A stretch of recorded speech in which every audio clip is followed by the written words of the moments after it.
Thermodynamics is the branch of physics that deals with the energy and work of a system. It is a key component of many fields of science and engineering based on laws of universal applicability.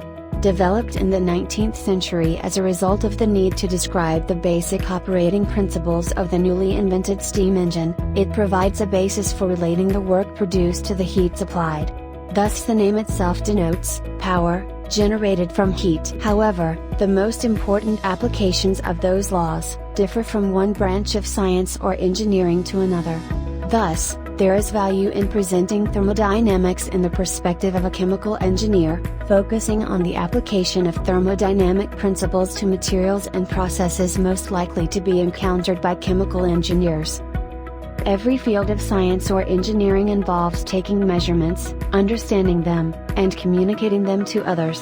Whether you are a chemist, a physicist, or a chemical engineer, you need a consistent way of communication. In other words, we all have to speak a common language of measurement. This is where the International System of Units comes in. It is the universal measuring system used in all areas of science throughout the world, constructed from 7 base units, each of which represents a single physical quantity. Chemical engineering uses quantities that have to be qualified. Therefore, we should recognize the importance of dimension and units. A dimension describes a particular kind of extent, while a unit gives the measure of the same extent. In the context of chemical engineering thermodynamics, the dimensions of interest are length, time, mass, temperature, and amount of substance. These dimensions are primitives, recognized through our sensory perceptions, and are not definable in terms of anything simpler. Their use, however, requires the definition of arbitrary scales of measure, divided into specific units of size. Primary units have been set by the International System of Units. The second, the SI unit of time, is the duration of 9 billion cycles of radiation associated with a specified transition of the cesium atom. The meter is the fundamental unit of length, defined as the distance light travels in a vacuum during 1/300 million of a second. The kilogram is the basic unit of mass, defined as the mass of a platinum or iridium cylinder kept at the International Bureau of Weights and Measures at Sèvres, France. Temperature is a characteristic dimension of thermodynamics, and is measured on the Kelvin scale. Also known as the absolute scale, it is based on the concept of a lower limit of temperature, called absolute zero. Temperatures on the Celsius scale are 273.15 degrees lower than on the Kelvin scale. The mole is defined as the amount of a substance represented by as many elementary entities as there are atoms in 0.012 kilograms of carbon-12. In thermodynamic problems, only a portion of a large extent has to be considered. This is known as a system, which refers to the process or an apparatus in which analysis and calculations are made. Everything outside the system is known as the surroundings. The system and the surroundings comprise the universe. The type of system depends on the characteristics of the boundary. The boundary can be physical separation or any convenient divider, actual or hypothetical, that will isolate the system. If matter can be transferred through the boundary between the system and its surroundings, the system is classified as open. If matter cannot pass through the boundary, the system is classified as closed. Both open and closed systems can exchange energy with their surroundings.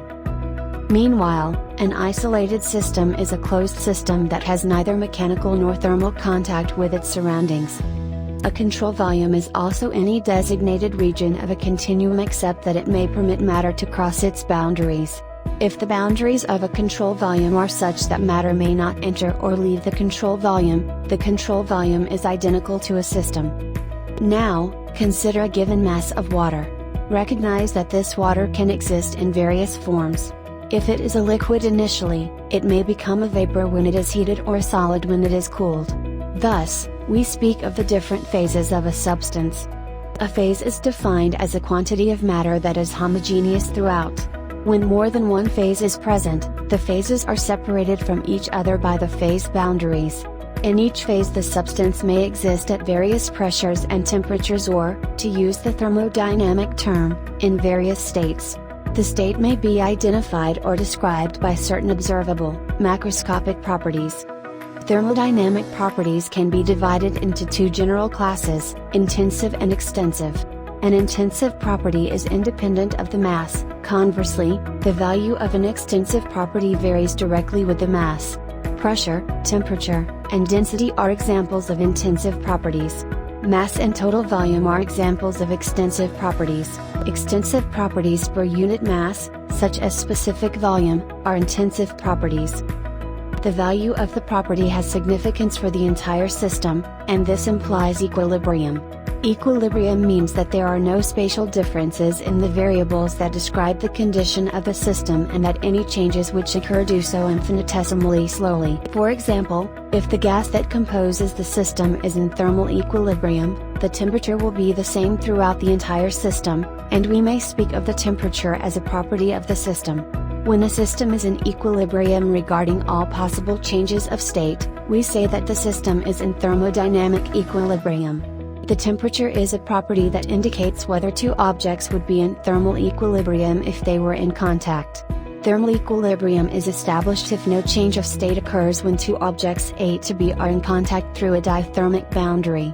Suppose an object A is in thermal equilibrium with an object B, and that B is also in thermal equilibrium with another object C. Then it has been found experimentally that A and C will also be in thermal equilibrium when they are put in contact.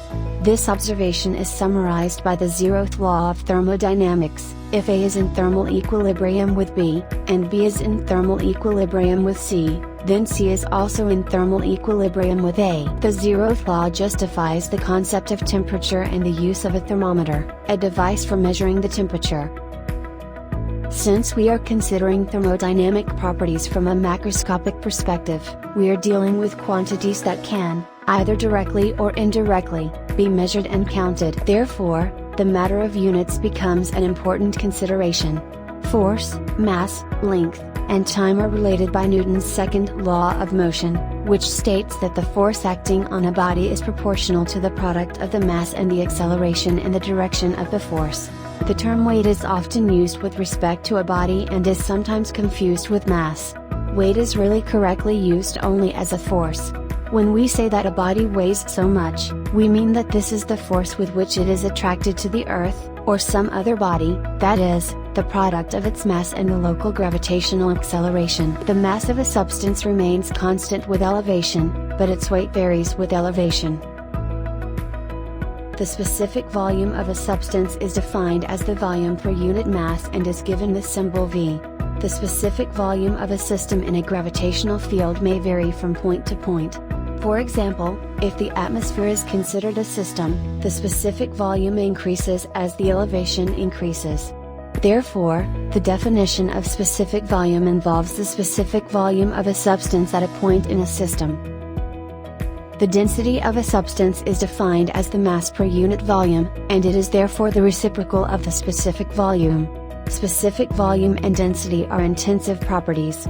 When dealing with liquids and gases, we ordinarily speak of pressure; for solids we speak of stresses.